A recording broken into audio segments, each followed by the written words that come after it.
Bonsoir.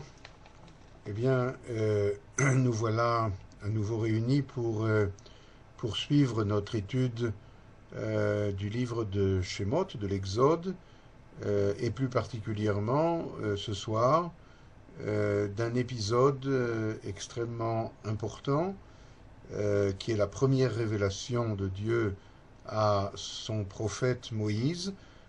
Moïse qui pour l'instant est encore seulement le pâtre, le berger des troupeaux de son beau-père, de Yitro, dont nous avons parlé.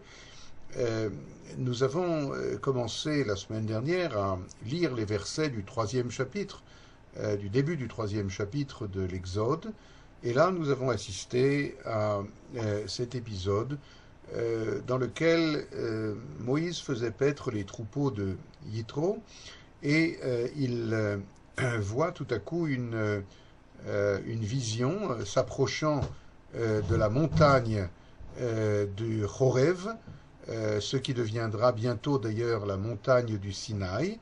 Eh bien, il s'approche et il voit une vision d'un buisson ardent, c'est-à-dire un buisson d'épines qui brûlait, mais qui ne se consumait pas. Et nous allons bientôt essayer de déchiffrer, de décoder ce que cette vision exceptionnelle veut lui apprendre et surtout veut nous apprendre concernant la mission dont Moïse va être chargé de libérer son peuple du joug de la tyrannie de l'Égypte.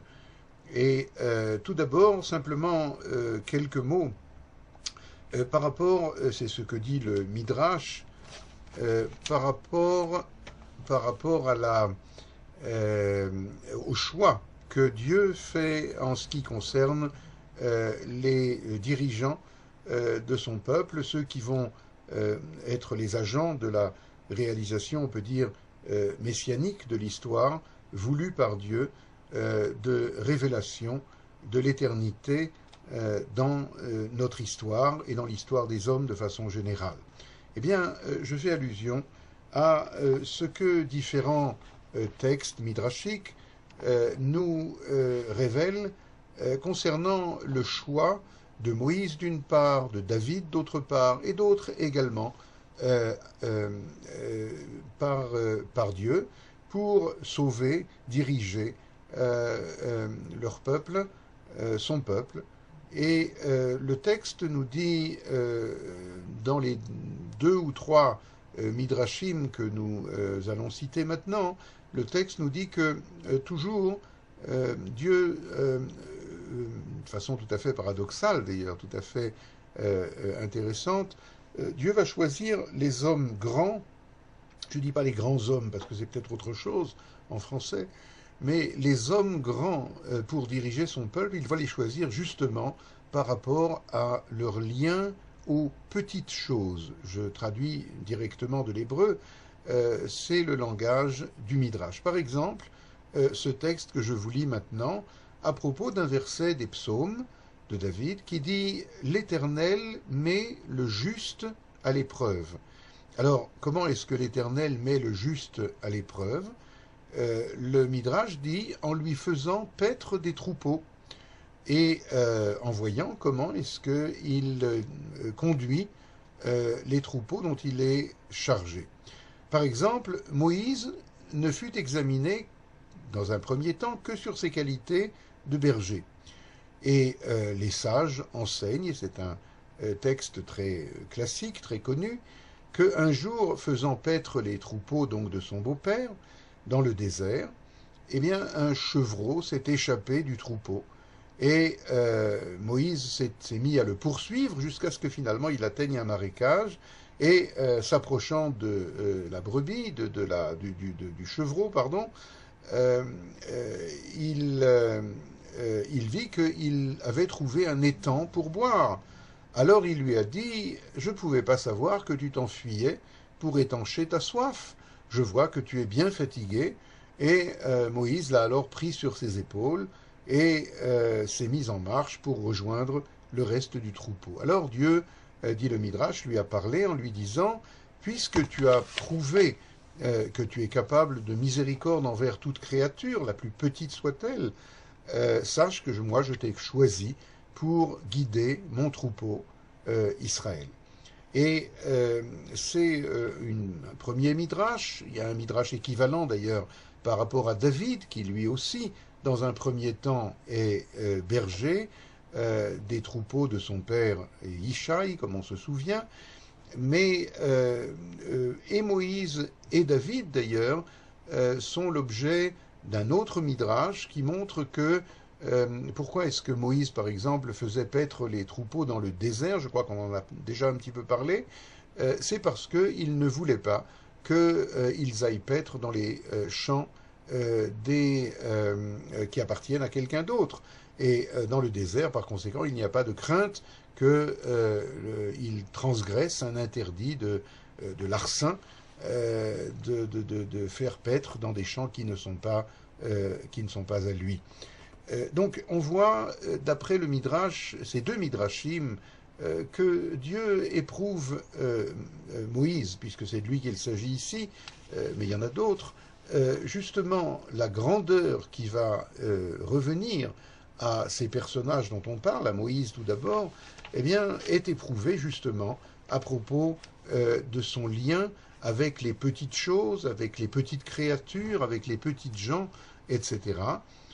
En sorte que il y a dans le fait de conduire un peuple, et en particulier de le conduire vers la liberté vraie, authentique, eh bien, il y a un souci de ne pas faire de différence entre les grands et les petits, et comme on l'a dit souvent, quelque chose ou quelqu'un de petit qui fait partie de quelque chose de grand, eh bien, il est lui-même grand, et par conséquent, on doit avoir un lien avec lui qui le considère comme tel. Je crois que nous faisons partie d'un peuple grand, et ce soir particulièrement, je tiens à vous en faire part parce que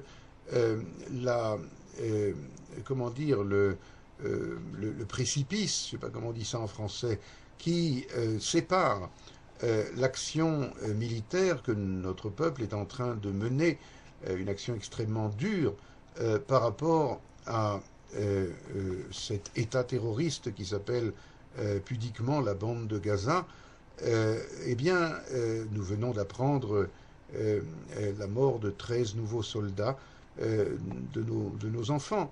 Et je crois que le pays tout entier n'est pas en deuil simplement parce que nous avons une mission plus grande à réaliser, qui est de vaincre le terrorisme, et le deuil viendra ensuite. Mais je crois qu'il est nécessaire de comprendre ce que nous disions un petit peu déjà, peut-être prémonitoire la semaine dernière, aujourd'hui avec beaucoup plus de force. Nous disions que si Dieu appelle deux fois dans le texte que nous avons lu, Moïse, il l'appelle Moshe, Moshe, Moïse, Moïse, c'est parce que de la même façon que Dieu est le maître de l'unité des valeurs contradictoires, de la même façon Moïse, nous avons appris que Moïse, rappelez-vous, si on fait une synthèse de ce que nous avons appris jusqu'à présent, Moïse, d'une part, est quelqu'un qui a une compassion extraordinaire pour les créatures de Dieu. On vient de le voir maintenant avec cet exemple du chevreau, mais on l'avait appris auparavant déjà lorsque il a éprouvé une telle empathie, une telle compassion pour ses frères esclaves, et puis encore plus tard pour les filles de Yitro qui avaient été chassées, vous vous en souvenez, du puits dans lequel elles avaient puisé pour les troupeaux de leur père. Eh bien, d'un côté, donc, on découvre un personnage d'une grandeur, de générosité, de compassion, de souffrir avec l'autre et de ne pas être fermé sur lui-même.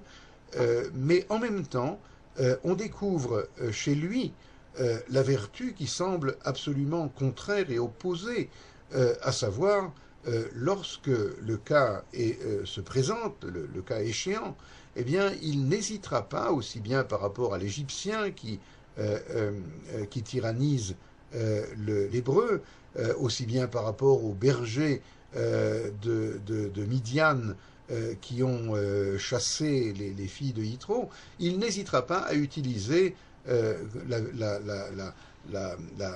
qualité de bravoure, pourquoi pas dire, de rigueur absolue, de justice, de rendre la justice, et parfois de rendre la justice manu militari, comme nous sommes obligés de le faire ce soir, ces jours-ci, et probablement pour encore quelques bonnes journées, le temps d'éradiquer définitivement, avec l'aide de Dieu, le mal absolu qui est le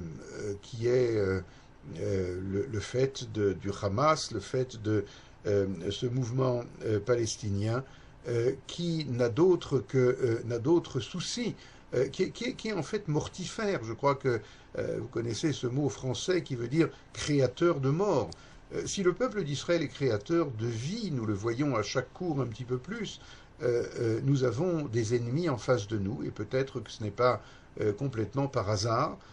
Nous avons des ennemis qui sont créateurs de mort, d'ailleurs pas seulement pour Israël, mais aussi par rapport à leur propre peuple, puisqu'ils sont capables d'installer les bases de lancement de roquettes justement dans les écoles, dans les hôpitaux, dans les maisons même, dans la cour des maisons de leur nation.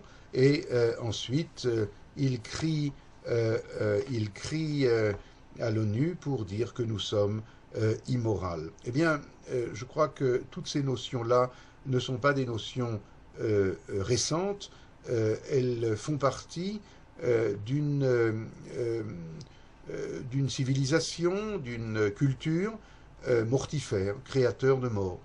Et je crois que c'est extrêmement dur, c'est extrêmement douloureux, mais nous sommes convaincus, tout le peuple d'Israël, tous les amis du peuple d'Israël dont vous faites partie, nous sommes convaincus qu'il n'y a pas d'autre moyen de réaliser le projet qui est le nôtre pour Israël et pour le monde entier, un projet qui, je le répète, est un projet créateur de vie, multipliant la vie et multipliant la raison de vivre.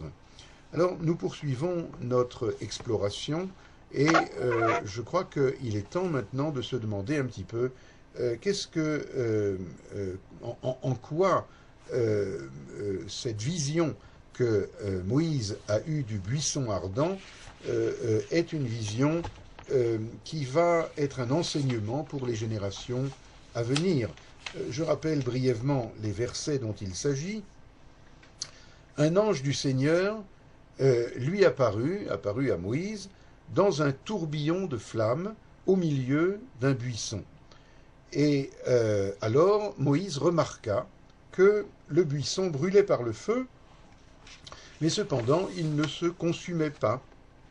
Et donc il y a ici quelque chose, bien entendu, de surnaturel, mais malgré tout, qui, comment dire, pas seulement surnaturel, il y a une espèce de contradiction interne, car le feu, c'est un élément que nous connaissons, qui est un élément à la fois très destructeur et très constructeur, puisque toute activité humaine, vous vous rappelez du mythe de Prométhée qui est allé décrocher le feu du soleil, car c'est un petit peu la grandeur humaine de posséder le feu alors que c'était possédé par Dieu.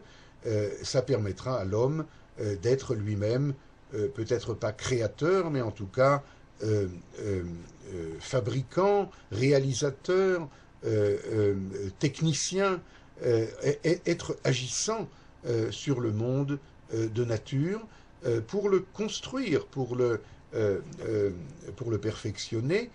Et nous allons voir qu'ici, qu'il n'y a d'abord et avant tout pas contradiction entre le feu naturel et le feu divin, si l'on peut dire. Mais commençons par le commencement. Les commentateurs se demandent d'abord pourquoi un buisson, et en plus un buisson de ronces, quelque chose d'extrêmement méprisable a priori, et c'est justement là que Dieu a choisi de se révéler à Moïse pour la première fois. Alors, Rachi, le grand commentateur, dont nous citons très souvent les exégèses, dit, et pourquoi pas à partir d'un autre arbre, et il cite un verset des psaumes 91 qui dit, c'est pour réaliser ce que dit le verset des psaumes, je suis avec lui dans sa détresse. Dieu dit, en hébreu, Imo Anochi Betzara, c'est-à-dire avec lui, avec mon peuple, je suis dans sa détresse. Le sens premier de ce midrash est clair.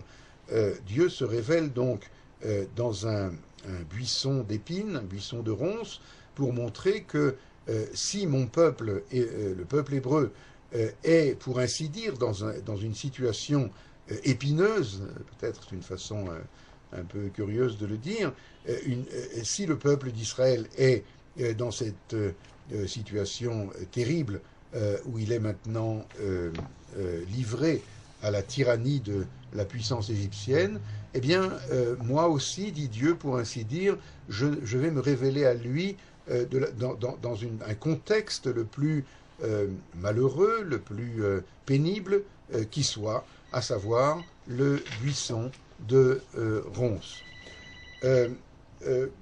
Malgré tout, ce texte des psaumes qui dit « Je suis avec lui dans sa détresse » demande un peu d'explication.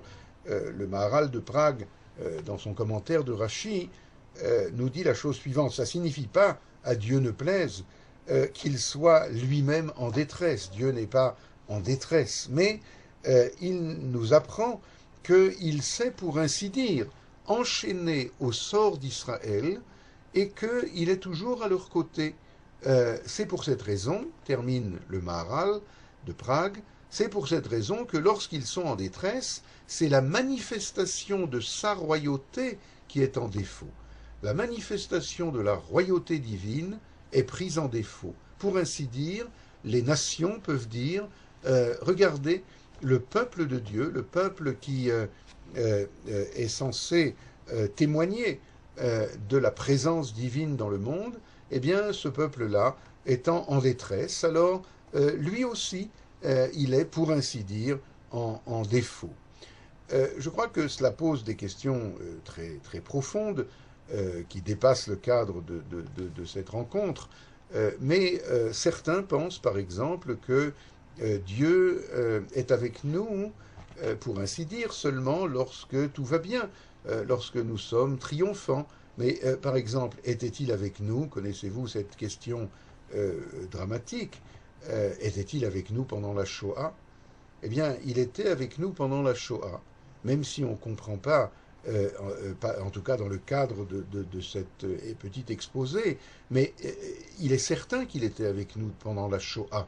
Il est certain qu'il était avec nous, car il était aussi là, dans le buisson ardent, dans le buisson d'épines, qui symbolise, qui fait allusion à la situation Shoah du peuple d'Israël en Égypte. Et je crois qu'il y a là un principe extrêmement important, qui est que les événements que nous vivons au cours des générations sont des événements où nous sommes tenus de découvrir et de faire découvrir la présence divine, que la situation historique soit une situation, comme je le disais, triomphante, une situation de gloire et de réussite, ou qu'elle soit une situation difficile, une situation de souffrance, une situation de persécution, et quoi qu'il en soit, il y a une éternité, une permanence de la présence divine. Et ce qui est sûr, en tout cas, dit le Midrash, c'est que Dieu est avec nous dans notre détresse, comme il est avec nous dans notre réussite, pourrait-on dire. Et ça signifie que si nous sommes en détresse, eh bien, c'est qu'il y a vraisemblablement une relation pédagogique au sens le plus large du mot. Je vais vous dire à quoi je fais allusion. Peut-être nous avons eu l'occasion d'en parler, je ne me rappelle pas, mais vous vous rappelez que tout au début de la création, eh bien, il est dit, Bereshit, au commencement, Dieu a créé le ciel et la terre. Or, la terre était auparavant tohu bohu. Enfin, c'est comme ça c'est comme ça que c'est écrit dans la traduction, mais c'est un mot hébreu, c'est une formule hébraïque. Tohu va bohu. Et ça ne veut pas dire tohu bohu en français veut dire le chaos, veut dire le non-sens, veut dire ce qu'on appelle en philosophie moderne l'absurde. Et l'absurde, ça veut dire le non-sens. Il y a un chaos qui n'a pas de sens. La situation que nos ennemis créent autour de nous, le monde arabe dans son entier d'ailleurs, est une situation de non-sens absolu. Je ne sais pas exactement au nom de quoi, au nom de quel Dieu ou de quelle religion ou de quelle moralité ils sont capables de s'entretuer par centaines de milliers les uns les autres, mais c'est le non-sens le plus absolu, vous avouerez. Eh bien, au début de la création, il y avait déjà une espèce de non-sens apparent. Ça s'appelait tohu vabohu. Mais bien qu'en français, le mot qui en est dérivé, c'est le tohu bohu, qui veut dire le chaos, le non-sens. En hébreu, c'est pas pareil. Tohu, ça veut dire effectivement quelque chose, tohé, ça veut dire être stupéfait. Quelque chose qui est stupéfiant dans le sens qu'on peut imaginer que c'est l'absurde le plus total ou le chaos le plus total. Mais bohu, bohu, ça veut dire il, avec un grand i, il est dedans. Dans cet absurde même, dans ce chaos même, dans ce non-sens absolu, eh bien, il y a un sens. Alors, ça ne veut pas dire que toujours on est capable de comprendre ce sens, peut-être même souvent on est incapable, mais en tout cas nous sommes convaincus, pas convaincus, nous savons que cela a un sens, même si on ne le comprend pas, même si pour l'instant ce sens nous échappe, même s'il est trop grand pour l'instant, pour la conscience humaine qui est la nôtre et qui est finalement limitée. Mais nous savons par expérience, par tradition, par révélation, mais aussi par expérience, et une expérience de 3000 ans, eh bien nous savons, de 3000 ans d'existence du peuple hébreu, nous savons que même la chose qui semble la plus insensée, eh bien, a un sens. Alors voilà, c'est de cela que je voulais entretenir notre réflexion concernant le buisson d'épines. Il y a d'ailleurs d'autres explications à cette apparition divine dans le buisson d'épines. Par exemple, le Midrash, s'appelle le Midrash de Shemot Rabbah, nous donne 5 explications à ce sujet-là du buisson d'épines. Et il commence en disant d'ailleurs qu'il y avait une fois un hérétique, un non-juif hérétique, qui demande à Rabbi Yoshua ben Korcha pourquoi Dieu a-t-il choisi de parler à Moïse à partir du buisson d'épines. Nous allons voir tout de suite que cette question n'est pas naïve. Il a une idée derrière la tête, cet hérétique. Et alors Rabbi Yoshua ben Korcha lui répond un peu comme ça, une réponse du tac au tac, et il lui dit et si c'était à partir d'un caroubier ou bien d'un sycomore, alors tu n'aurais pas posé la question et il continue en disant mais enfin, pour ne pas te laisser sans réponse, eh bien, je vais te dire, apprends que ça nous révèle que nul endroit au monde n'est dénué de présence divine, même le plus vil buisson d'épines, même le plus bas buisson d'épines, l'arbre, l'arbuste le plus méprisable, eh bien, même là, la présence divine est évidente, est nécessaire, et il y a ici, je crois, un enseignement important, c'est que quelle était l'idée de cet hérétique qui demande mais enfin pourquoi est-ce que Dieu s'est révélé à Moïse dans un buisson d'épines et d'ailleurs la réponse de Rabbi Yoshua ben Korcha au départ nous le dit bien, c'est-à-dire il l'envoie, comment on dit, il lui renvoie la balle en lui disant et si c'était un arbre très grand comme un sycomore, alors tu aurais pas posé la question, tu aurais aussi posé la question, car toi tu penses que finalement le monde des hommes est dénué de présence du Créateur. Une petite parenthèse, je suppose que vous serez d'accord avec moi pour dire que la grande majorité des hommes aujourd'hui, et peut-être de toutes les générations, n'ont aucun doute sur le fait qu'il y a un Créateur. On a fait là-dessus d'ailleurs des tas d'expériences, des tas d'analyses sociologiques, pédagogiques, en interrogeant des petits-enfants et en leur demandant est-ce que tu crois que Dieu existe, est-ce que tu crois qu'il y a un Créateur, et dans leur immense majorité, ils ont répondu de façon positive. Mais le fait qu'il y ait un Créateur, comprenez bien, n'est pas le propre ou peut-être l'essentiel de l'enseignement de la Torah et de la moralité que la Torah veut apprendre, d'ailleurs pas seulement au peuple d'Israël. La Torah veut apprendre au peuple d'Israël, mais aussi à tous ceux qui veulent écouter les enseignements et les traduire selon leur culture propre, eh bien, il y a un principe très important. Dieu n'est pas celui qui a créé le monde et ensuite qui l'a abandonné à son triste sort, si je peux dire, et puis peut-être, comment dire, une fois par an, ça s'appelle peut-être le Nouvel An, eh bien on va fêter la création du monde et après, pendant 364 jours, on sera tranquille de ne plus avoir affaire à lui.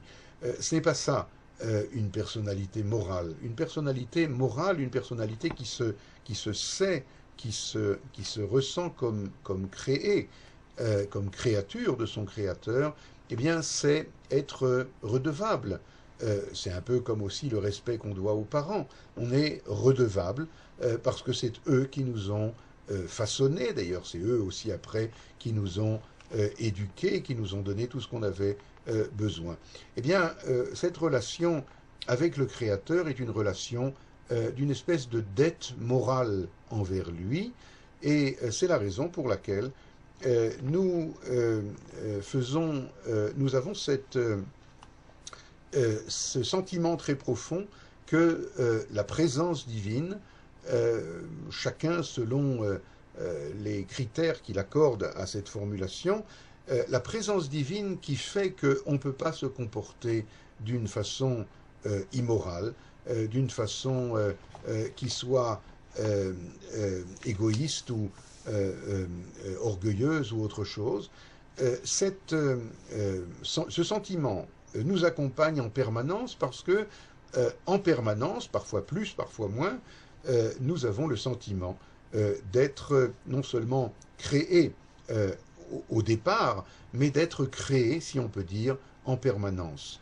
Et ce sont des thèmes, évidemment, qui demandent à être explicités. Je relis donc avec le Midrash que je citais tout à l'heure, je le rappelle, ce non-juif hérétique qui demande pourquoi est-ce que Dieu s'est révélé dans un buisson d'épines, et Rabbi Yoshua ben Korcha lui répond, c'est pour te dire que même dans les endroits géographiques, mais aussi les endroits, les situations historiques dans lesquelles nous sommes les plus humiliés, les plus vils, les plus opprimés, eh bien, même là-bas, Dieu est présent Et quand on dit est présent, rappelez-vous ce que nous avons appris tout à l'heure à propos du tohu bohu.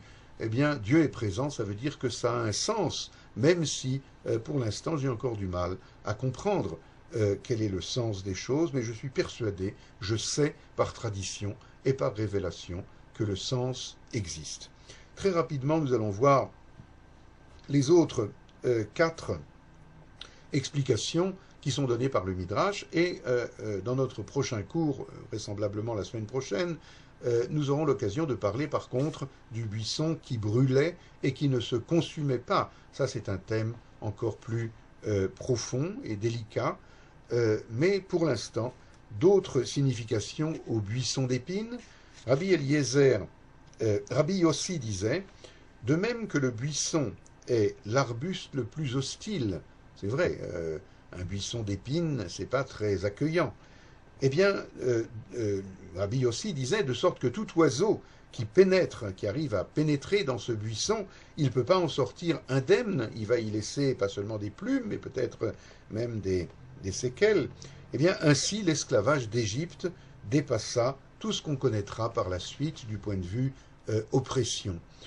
Je crois qu'on peut traduire ça un petit peu en langage moderne en disant que c'est un enseignement du Rav Tzvi Yehuda Kook qui dit que la Shoah a laissé dans notre peuple des séquelles, pas tant ou pas seulement, bien sûr, sur le plan physique, que le tiers de notre peuple a été détruit, mais aussi sur le plan moral et spirituel.